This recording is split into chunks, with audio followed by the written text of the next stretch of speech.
Have you ever felt like you did everything right, planned carefully, gave it your all, and yet somehow life still took a completely different turn? Maybe the job didn't work out. Maybe someone walked out of your life without a word. Or maybe it was just one of those days where everything seemed to go exactly the opposite of what you hoped for. It doesn't matter if you live in the US, Japan, or anywhere else in the world. We've all faced moments of deep uncertainty. And in Buddhism, there's a simple word for that: impermanence. Life is always moving, always shifting. Nothing stays the same. Most of us want to feel like we're in control. We want to know how tomorrow will unfold, if next week will be okay, if next year will be better. But life doesn't follow our plans. And when things suddenly shift off course, we often feel anxious, confused, even afraid. We ask, why is this happening? But the suffering doesn't actually come from the change itself. It comes from our mind resisting the change. Imagine trying to stop a rushing river with your bare hands. The harder you push against it, the more it pushes back. But what if instead of resisting, you learn how to flow with it? Not giving up, but understanding the current, adjusting your path with awareness. Something amazing happens, then peace begins to appear. The Buddha taught, suffering arises from attachment, and freedom begins with two powerful gifts: mindfulness and acceptance. So in those uncertain moments, rather than clinging to what can't be held or fearing what's to come, can we learn to soften, to let go, and turn inward? What if peace doesn't come from fixing everything around us, but from building the strength within us to face whatever comes? Let's continue now. In the next part, we'll explore 13 deep and beautiful lessons from Buddhist teachings, lessons that show us how to meet uncertainty, not with panic, but with presence, gratitude, and compassion.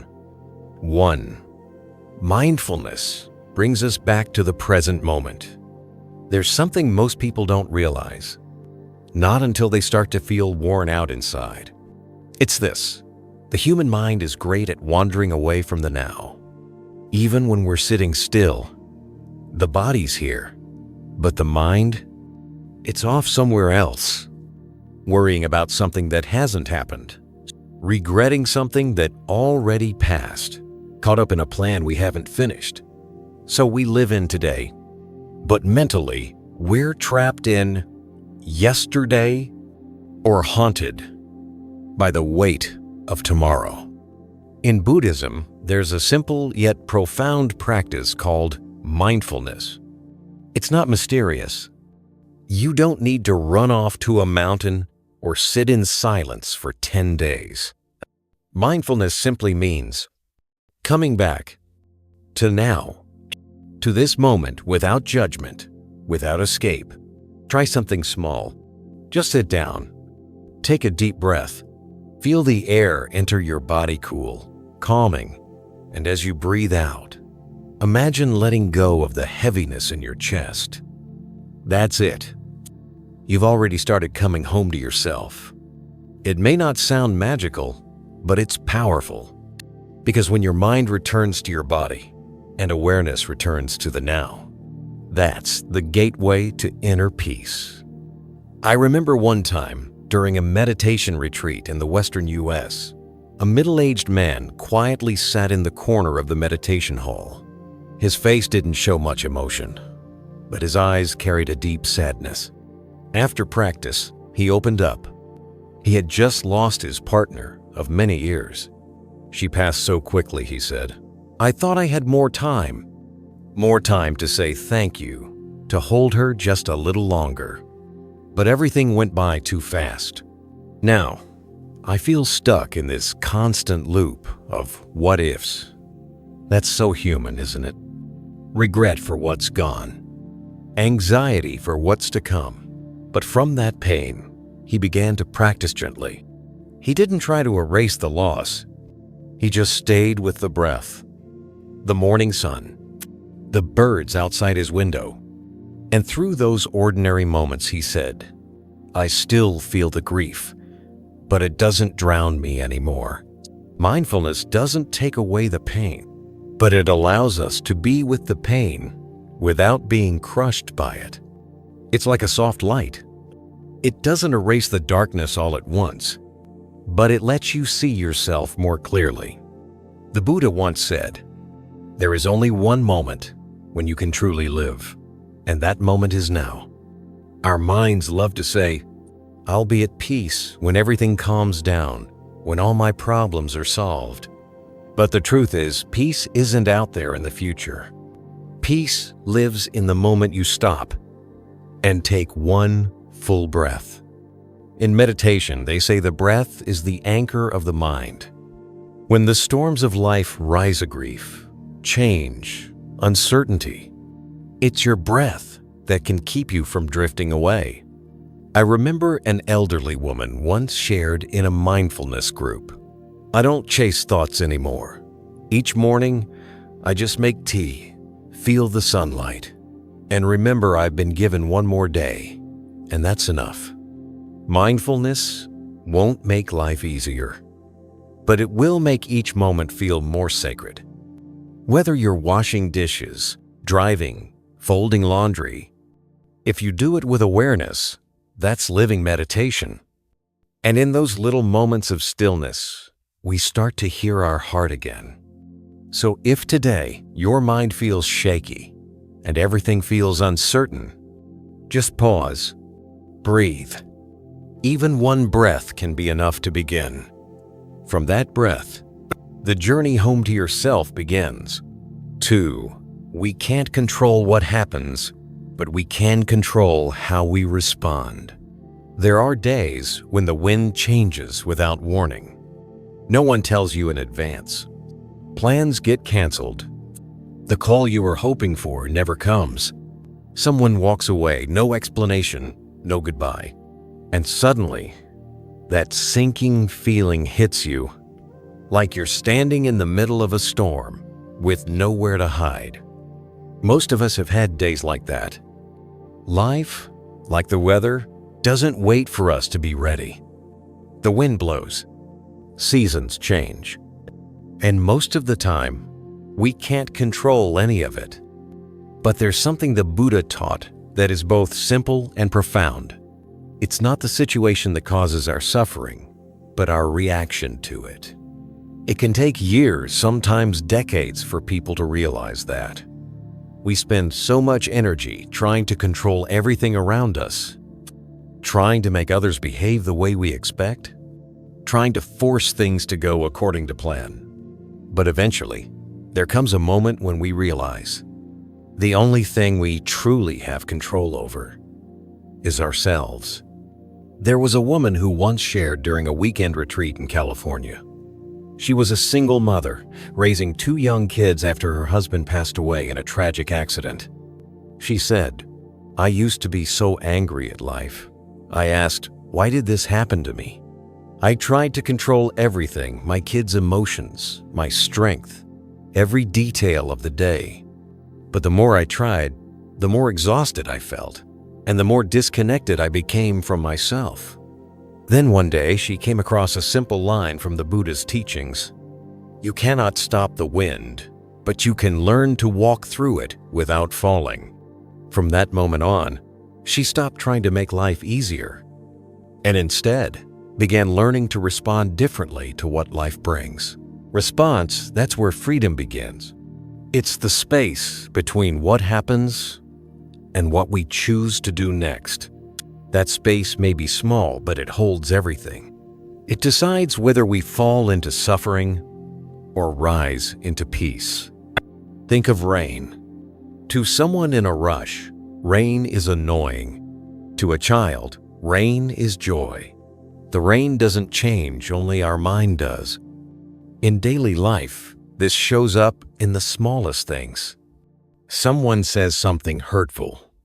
You can snap back in anger, or pause, take a breath, and say, "I need a moment." A plan gets canceled.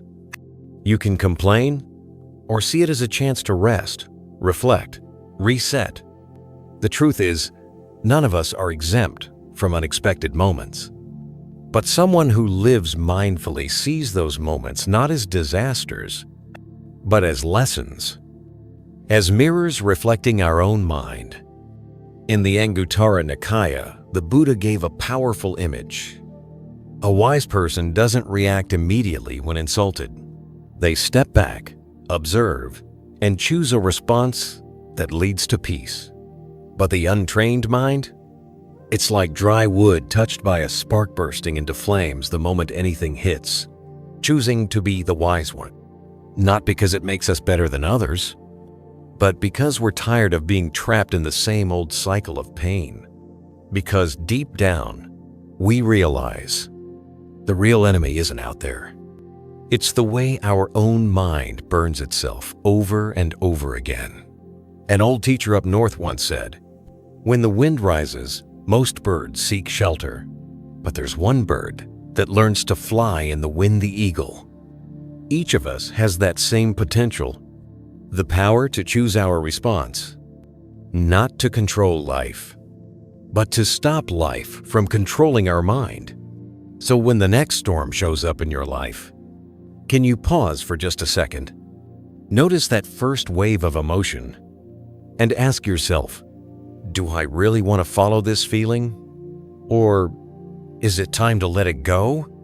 Right there, in that question, inner freedom begins. 3. Uncertainty is a chance to grow. There are seasons in life when everything suddenly goes quiet. Not because nothing's happening, but because you don't know what will happen. You're waiting on an important call. You're standing in front of a door that's just about to open, but you have no idea what's on the other side. Or maybe it just feels like you're at a crossroads with no signs pointing the way. No one really welcomes uncertainty, but sooner or later, it finds us all. And you know what? It's not always a sign that something's gone wrong. More often, it's a sign that something within us is ready to grow. A Buddhist practitioner once shared a story. His life took a sharp turn the day he lost his job. It was a position he'd held for nearly 15 years. Stable, predictable, hopeful for the future. Then one day, an email came. A round of layoffs. Just like that, everything ended. He said, "That moment felt like free fall. I wasn't angry. I didn't cry. I just froze, empty, and afraid." He had gotten so used to knowing what tomorrow would bring, so used to the comfort of having a plan. And now, all he could see was a foggy, open field ahead. No path, no map, no idea what remained. But then one day, while meditating at a small retreat center outside the city, he heard a teacher say, "When you don't know what's coming next, that's when life is truly beginning."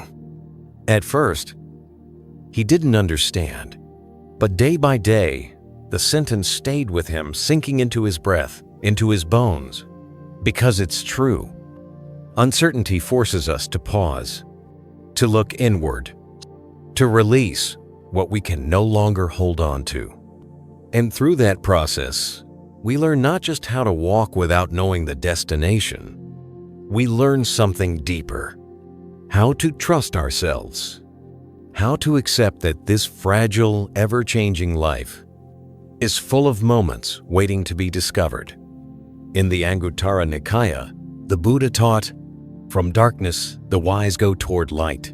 From uncertainty, the seeker comes to understanding." Not because the light is always obvious, but because in the darkness, the first light comes from acceptance. Acceptance that we don't need all the answers. That simply sitting with the question is already the beginning of growth.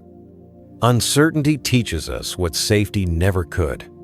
It teaches humility because nothing is guaranteed.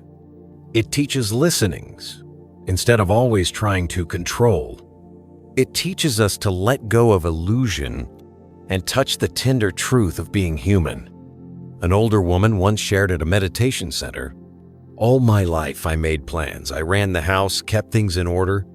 But then, my husband was diagnosed with cancer. And suddenly, nothing was in my control anymore. In my panic, I started learning to just sit and breathe. From managing everything, she began learning how to gently let go, not to give up, not to surrender, but to accept that she was no longer the one steering the wheel of life. And she said something I'll never forget. It's strange. When I stopped trying to figure it all out, I started living more honestly.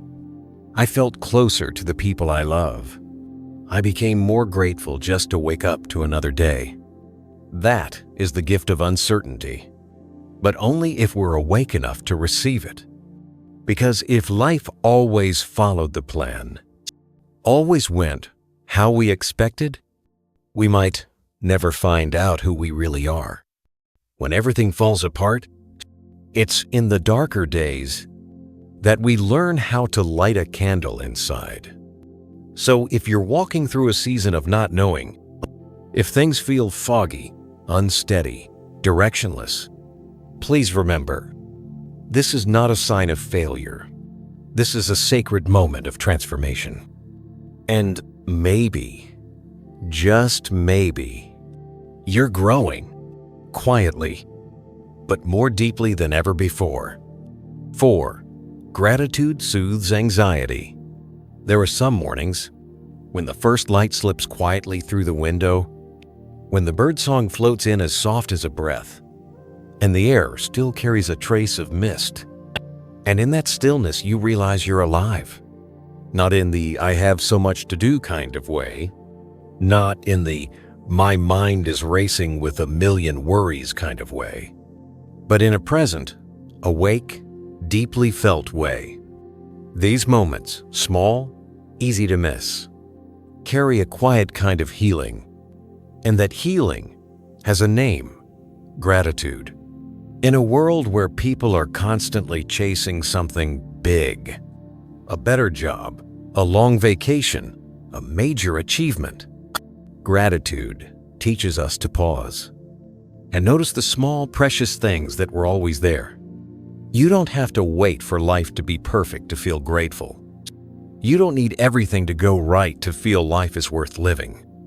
In fact, it's often when life feels the hardest that gratitude becomes most powerful. Because when everything else starts to shake, sometimes all you have left is your breath. And even that becomes sacred. An older woman once came to a morning meditation at a tiny seaside monastery in Oregon. Her face bore the marks of time. Her eyes held the weight of loss, a husband passed, children far away, health not what it once was. During walking meditation, she paused under a tree, placed a hand on her chest, and breathed very slowly. When asked what she was feeling, she simply smiled and said, "I don't have much anymore, but I still have the sun. I still have the air. And I still have my feet to walk." For a few seconds, the whole courtyard went quiet. Not because she spoke loudly, but because her words touched something we all know, but rarely stop to feel. In Buddhist teachings, gratitude isn't just a nice feeling. It's a kind of wisdom. Because when you feel grateful, your heart softens. It becomes humble. And that humility opens the door to deeper insight. The insight that nothing is guaranteed and nothing is owed. Even the breath you're taking now, it's not promised. It could leave at any moment. And remembering that turns every breath in and out into a quiet miracle. Gratitude is also a powerful medicine for anxiety, because worry always pulls us into the future. But gratitude brings us back to what's already here. When your mind is spinning with stress, try pausing, placing a hand on your heart, and asking, "Right now, is there anything I can say thank you for?" Maybe it's the soft sunlight outside, the laughter of someone you love, the warmth of a cup of tea, or just the simple fact that you are still here to live this day. At a Buddhist retreat in Southern California, a man who had struggled with depression for 3 years shared something that changed his life. Not medication, not endless therapy sessions, but a sheet of paper. Every night before bed, he wrote down 3 things he was grateful for. At first, it was hard. Some days, all he could write was, "It didn't rain today." But over time, his list grew, and so did his sense of lightness. He said, "I didn't erase the sadness, but I stopped letting it take over everything." That is the quiet magic of gratitude. It doesn't erase pain, but it gives you solid ground to stand on, so you're not drowning in it. Gratitude isn't fake positivity. It's not pretending everything is fine. It's the courage to say, even though life is hard, there's still something to hold on to. And sometimes, that something is simply the belief that you're strong enough to make it through. So if you're in the middle of uncertain days, if the world feels shaky and unclear, ask yourself, right now, what is still here with me gentle, real, and alive? You might be surprised to find that gratitude doesn't come from having enough. It comes from noticing what's already enough. 5. Resisting change only makes it hurt more. Have you ever tried to stop a stream of water with your bare hands? No dam, no wall. Just your 2 hands stretched out, trying to hold the flow. At first, the water feels cool, refreshing. But no matter how hard you try, it slips through your fingers. The tighter you hold, the more your hands begin to shake. And eventually, they just get tired. Life, sometimes, is just like that. The more we try to keep everything just the way it was, the more exhausted we become. Because the nature of life is movement. Nothing stays still. No person, no feeling, no situation stays exactly the same. In Buddhism, this is what the Buddha called anicca, impermanence, one of the 3 essential marks of all things. Whatever is born will one day pass. Whatever arrives will one day leave. But us humans, in our fear of loss, often do the opposite.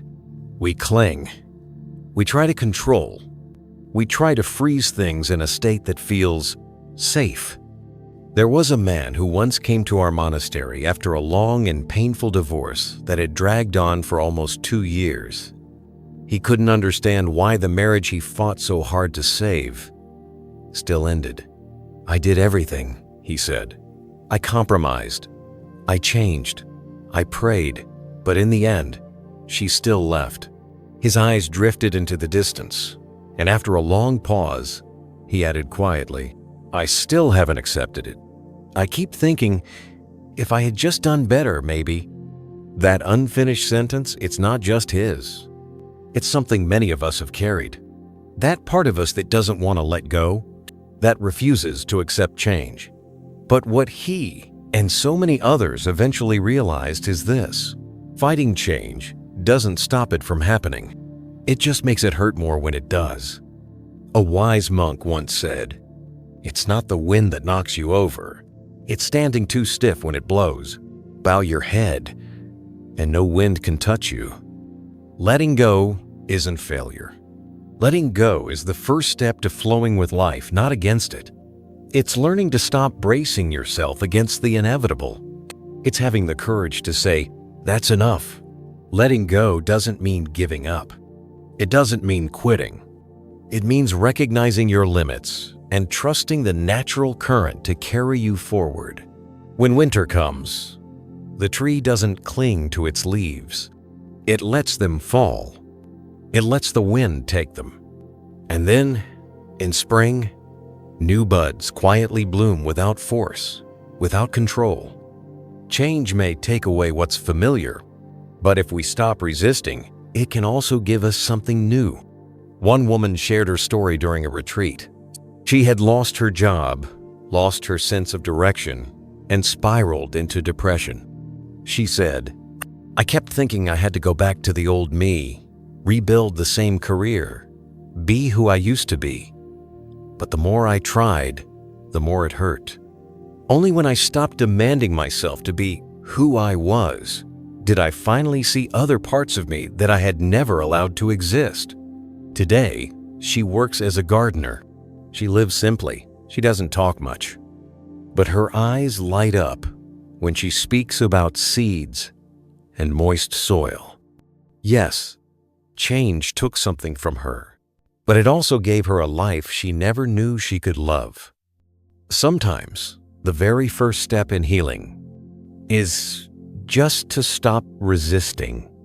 So if you're in a moment where life isn't what it used to be, if you're holding on tightly to what was, what should have been, what you hoped would stay, ask yourself gently, what would happen if I loosened my grip just a little?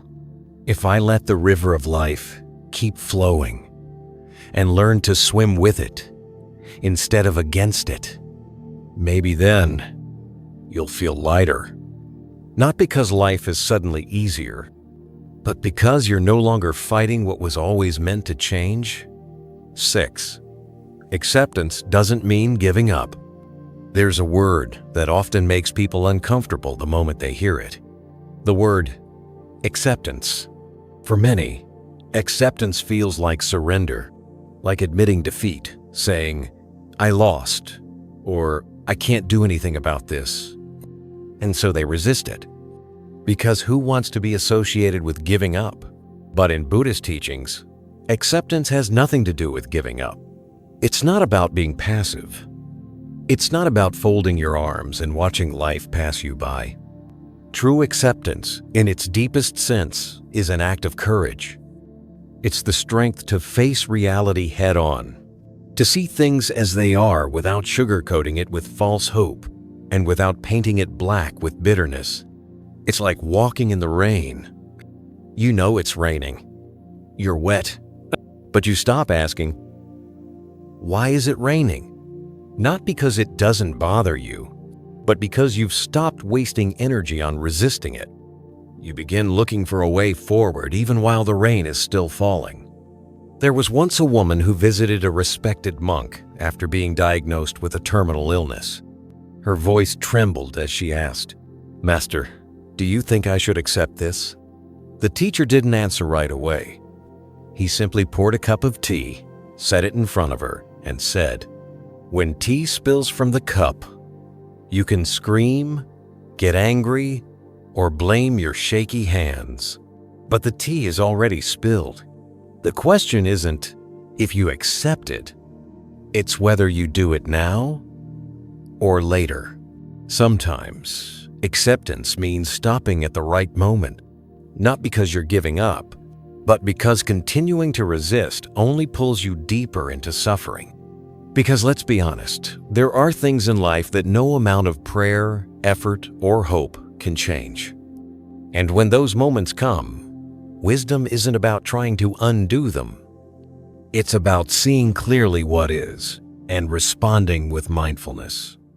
Some people lose the ones they love.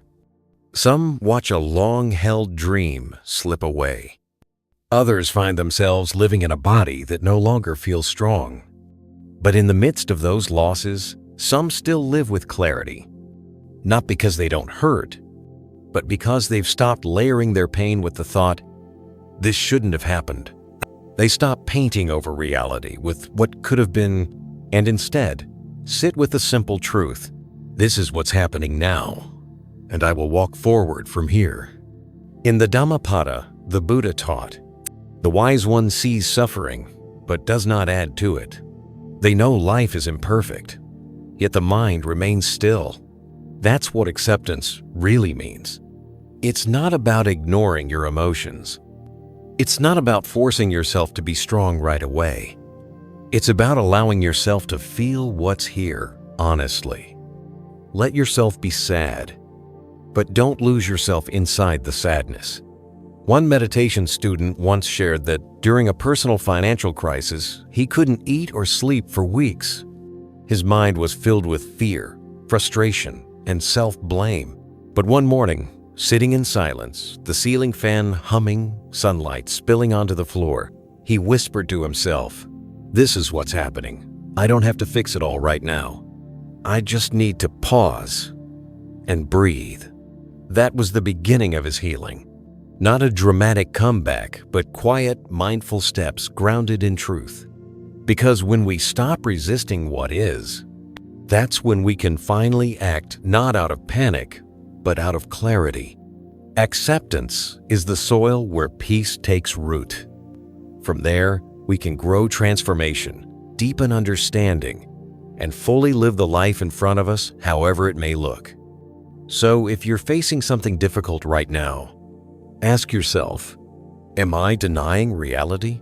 Am I so focused on how I wish things were that I can't see what actually is? If so, maybe this very moment is when acceptance becomes the most precious gift you can give yourself. 7. Peace doesn't come from a perfect life. When people think of inner peace, they often imagine something like this: a slow, gentle morning, work going smoothly, loved ones healthy, no bad news, no chaos, just calm like a song, with no wrong notes. But really, how often is life ever that perfect? There will be days when everything falls off track, nights when messages go unanswered, sleepless hours, anxious thoughts, times when the world outside feels loud and messy and your own mind can't stay still either. And it's in those moments that we begin to learn a deeper truth. Peace isn't what happens when there's no storm. Peace is what happens when the mind doesn't get swept away by the storm. If you speak to people who've gone through real hardship, you'll notice one thing. They didn't wait for life to calm down to feel peace. They chose peace right in the middle of the chaos. An elderly lay practitioner once shared a story at a Dharma talk in New York. During the final months of his wife's life, when medicine had run out of hope, he stopped trying to save what couldn't be saved. Instead, each evening, he simply sat by her bedside, held her hand, and breathed with her. He said, "We didn't talk much anymore, but there was a strange kind of peace. Not because everything was okay, but because we had stopped resisting what was coming." In the Buddhist teachings, there's a beautiful image. A mountain in the middle of a storm. The winds howl. The rain pours. But the mountain doesn't move. It doesn't rise or fall. It simply is. Likewise, the heart of someone who practices when grounded enough doesn't wait for the world to be still before they can be still. They don't need everything to go their way to be able to smile. Because in truth, demanding the world to meet our expectations is the root of our suffering. We're not in pain because the world is imperfect. We're in pain because we can't accept that imperfection. And here's the paradox. The moment we stop demanding anything, peace gently appears like a still lake once the wind dies down. One young meditator shared how he was deeply disturbed by the sound of a lawnmower outside during his practice. At first, he was irritated. It broke his concentration. It broke the silence. But then, something shifted. He stopped judging the sound. Instead of calling it noise, he simply called it part of the present moment. He accepted it just as it was. And strangely, the mower kept going, but his mind stopped going with it. That's when he realized, peace isn't about controlling the noise outside. It's about not letting it control you. A Zen teacher once said, "In the chaos of life, learning how to sit still is already halfway to liberation." And sitting still doesn't mean doing nothing. It means training your heart not to react from habit, not to fight what can't be changed, but to breathe deeply, see clearly, and respond with mindfulness. So, if you're in a chapter of life where things feel messy or out of your control, remember this. You don't have to wait for perfection to find peace. Real peace is a choice, moment to moment. It's a way of seeing, a way of returning to yourself, to your breath, to the present. No matter what's happening outside, this heart can still stand strong like a mountain. 8. Don't wait for life to be perfect before you start living fully. At some point, most of us have said something like, "Once I finish this project, I'll slow down. Once I have more time, I'll take care of myself. Once things settle down, then I'll finally be happy." But that day, somehow, never comes. Because the moment one thing is done, another pops up. When one problem ends, a new challenge shows up. And just like that, we spend our lives waiting for life to stabilize before we really live, waiting for perfection before we allow ourselves happiness. But if we're honest, we'll realize something very clear. There's no such thing as the perfect moment. There's no magical day when everything lines up. Your schedule clears, your heart is completely calm, the world is quiet, and you feel 100% ready. And if we keep waiting, it's entirely possible that we'll spend an entire lifetime waiting to live. At a tea meditation in a monastery in Northern California, a man came and sat silently for the whole session. His mother had passed away a few months prior, and since then, life had felt frozen. Work, meals, friends, it all continued. But inside, he felt cold and hollow. When asked how he was doing, he said only one sentence: "I wish I'd spent more time with my mom. But back then, I thought I had more time." That simple sentence left the whole room in silence, because it hit on something we all know but often push aside. This present moment doesn't repeat. The people we love, the precious little moments, aren't guaranteed to still be there when we have time. In the Buddhist teachings, this is called mindfulness of impermanence. Not to scare us, not to sadden us, but to wake us up to the truth. If not now, then when? Once, when the Buddha was still alive, someone asked him, "Lord Buddha, when is the best time to begin the path?" And the Buddha replied, "Not tomorrow, not when you're older.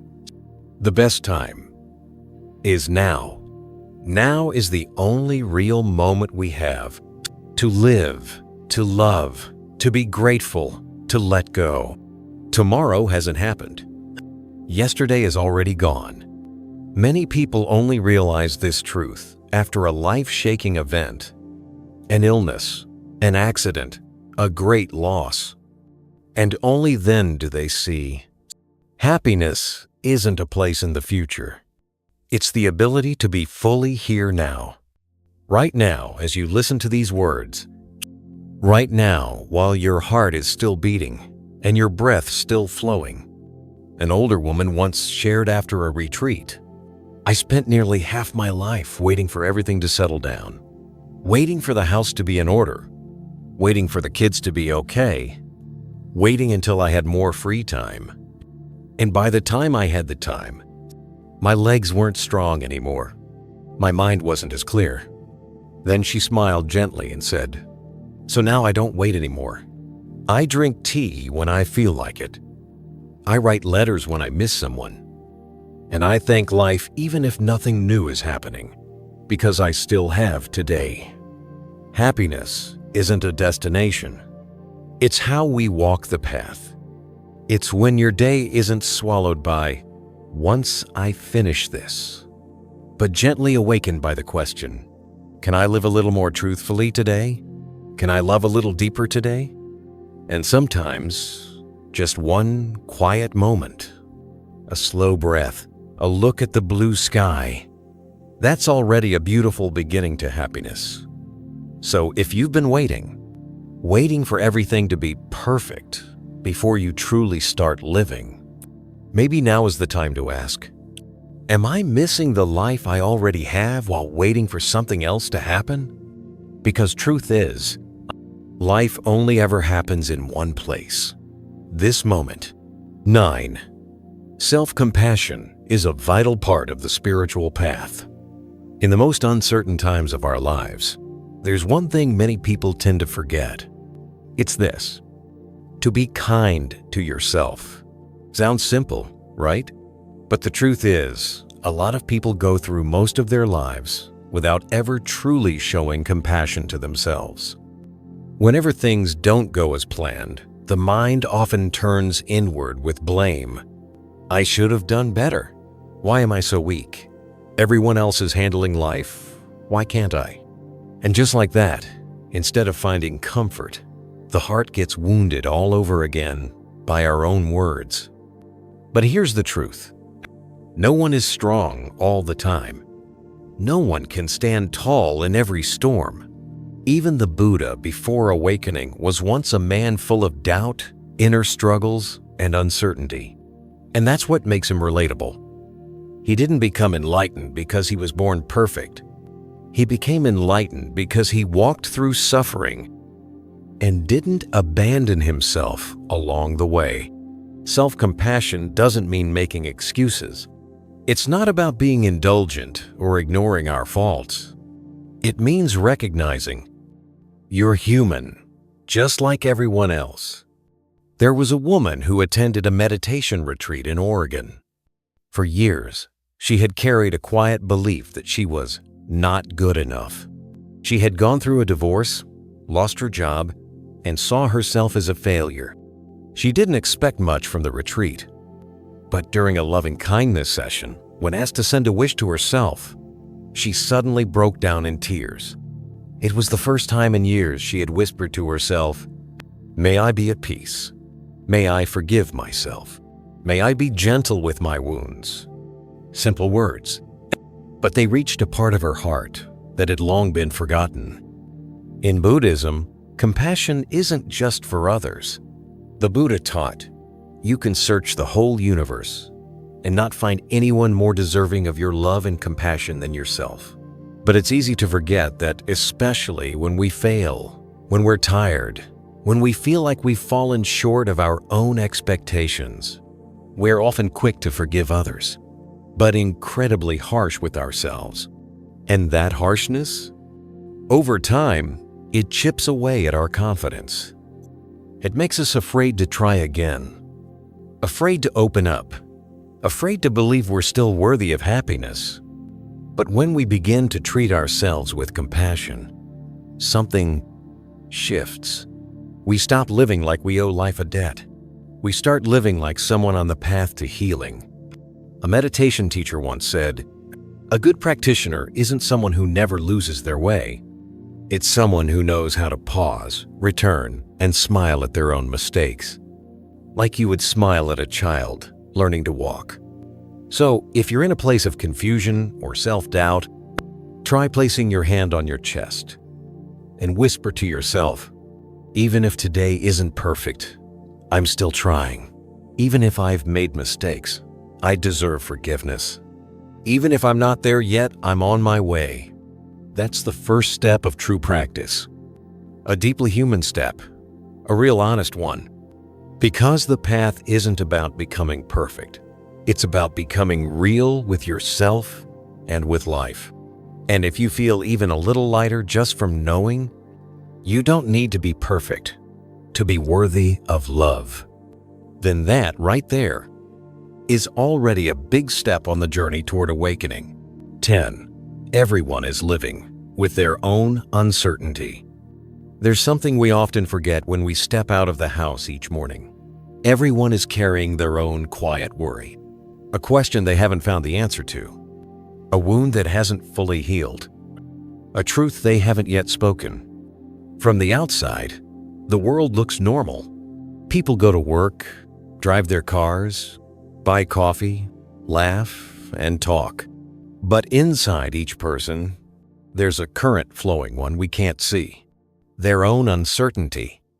There was an older man who used to sit quietly in the corner of the meditation hall every week. No one asked much about him. He would show up on time, sit upright, and leave while others were still chatting. One day, after a Dharma talk, he walked over and said softly, "My son hasn't spoken to me in 8 years. Every time I sit in meditation, I just hope I can have enough compassion. So I don't resent him anymore, because I know he's also suffering in ways I may never understand." No one said anything after that, because it was so real, and it reminded us of something important. Kindness doesn't always start with understanding. Sometimes it starts with accepting that we can't fully understand someone else. In the Dhammapada, the Buddha said, "You can never fully know the path another has walked, but you can walk beside them without judgment." We often look at the surface and make assumptions. She's successful. He's cold. That person is always so cheerful. But behind every face we meet, there could be a battle being fought. It could be a single mother unsure how to raise her kids, a husband quietly terrified of a strange illness, a young person who feels invisible in their own family. And because everyone is carrying some form of uncertainty, kindness is never wasted. A gentle glance, a caring question, even just being fully present when someone has no words left. These little things don't just soothe others, they soothe us too. Because when we open our hearts to others, we also stop closing off our own. We begin to realize, oh, I'm not alone in my confusion. Oh, maybe everyone's holding it together in their own way. One woman once shared that on the day her whole world seemed to fall apart, she lost her job. Her husband left. Her kids stopped calling. She sat alone in a park, just wishing someone would sit beside her, not say anything, just be there. And, strangely, an elderly man came and sat a few steps away. He didn't speak. He didn't ask questions. He just sat quietly. Years later, she said, "I don't remember his face, but I'll never forget the feeling that in that moment, I wasn't invisible." That kind of presence, that silent compassion, sometimes means more than all the advice in the world. It carries a message. You're not alone. I'm also walking through the unknown, just like you. And when we face the uncertainty in others with compassion, the uncertainty inside us softens, too. Because in compassion, there's no separation. Just people quietly walking through difficult paths together. So, if tomorrow, someone doesn't act how you hoped, if they seem cold, distant, or impatient, pause for a second and ask yourself, could they be hurting in a way I can't see? And if you can, be a little softer, a little more patient, a little more understanding. Because maybe, just maybe, that's exactly what they needed to take one more step forward. 11. Change is the nature of life. Anicca. There's one thing in life that's absolutely certain, and yet, it's the thing we often forget. Everything changes. The seasons shift. Emotions rise and fall.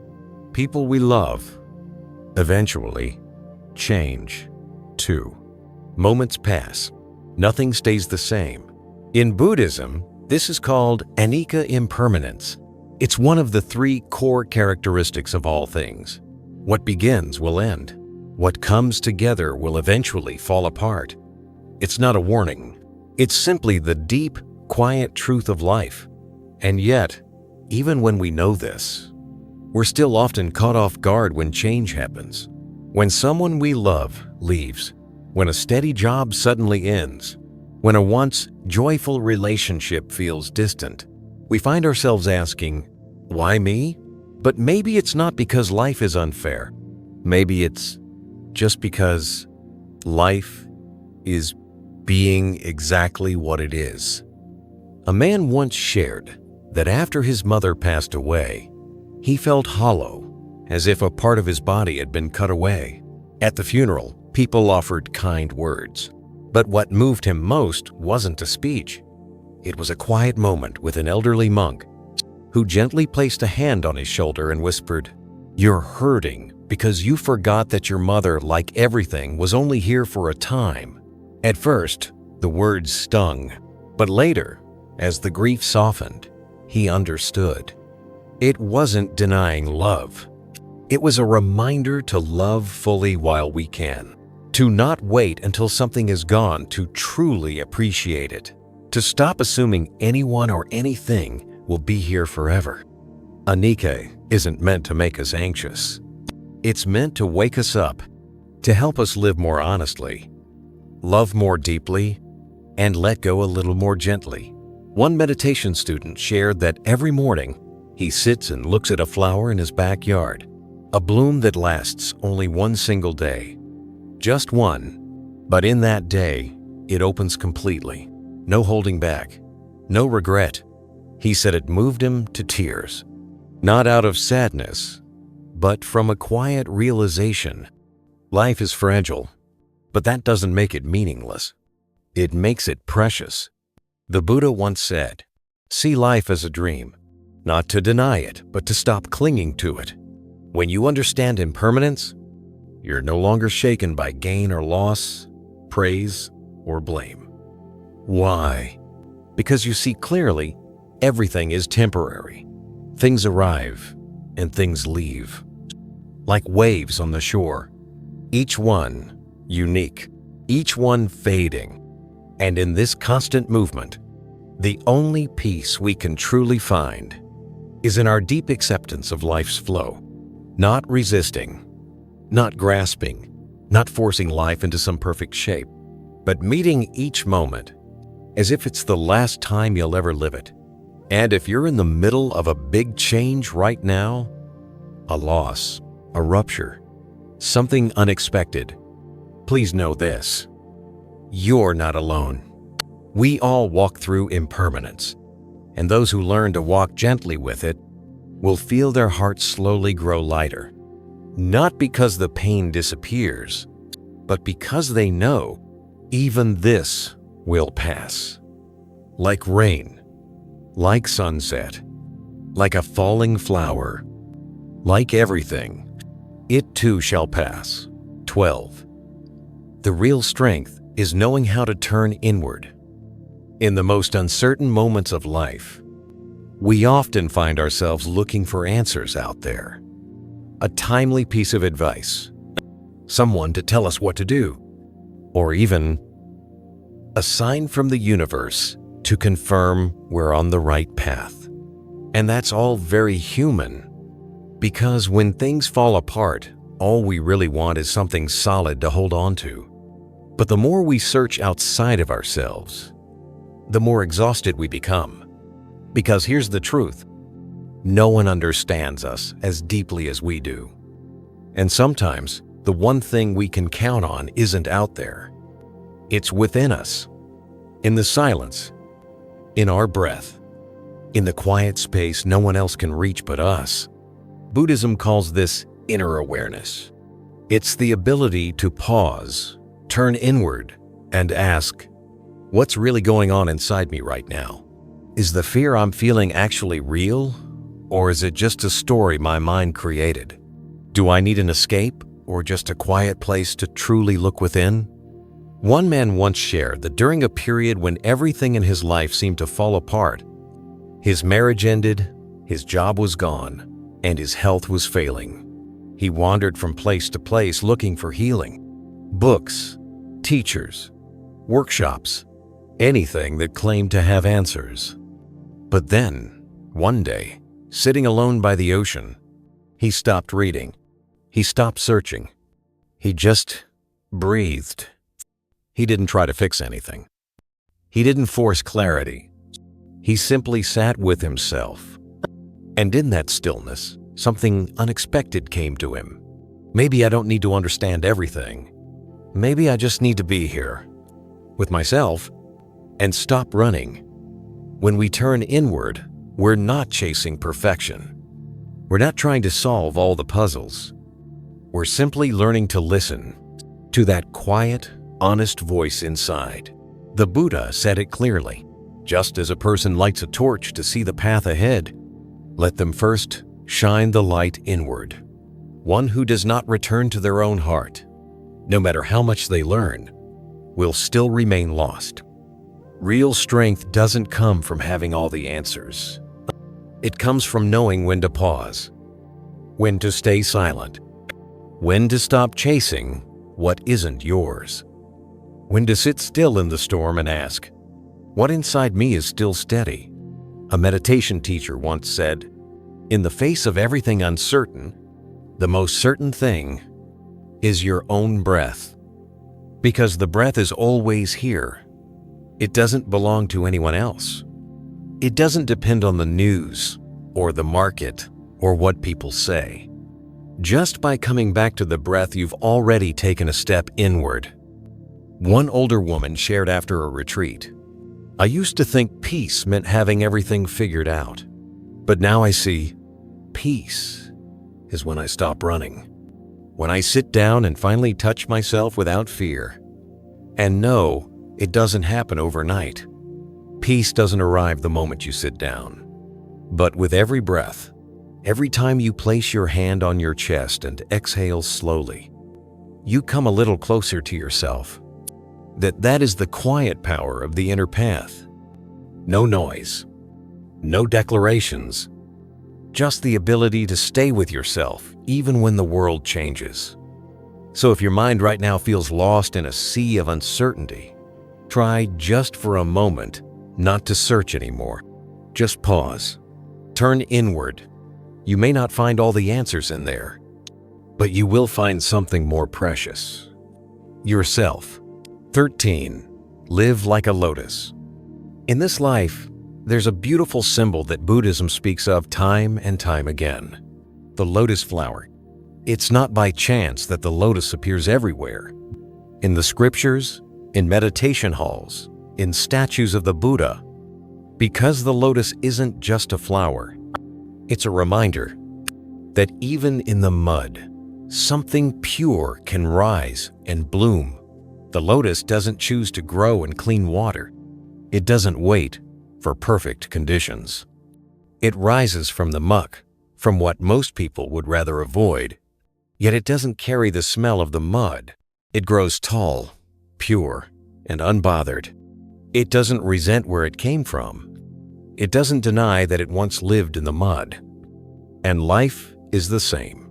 None of us go through it without, at some point, falling into the mud.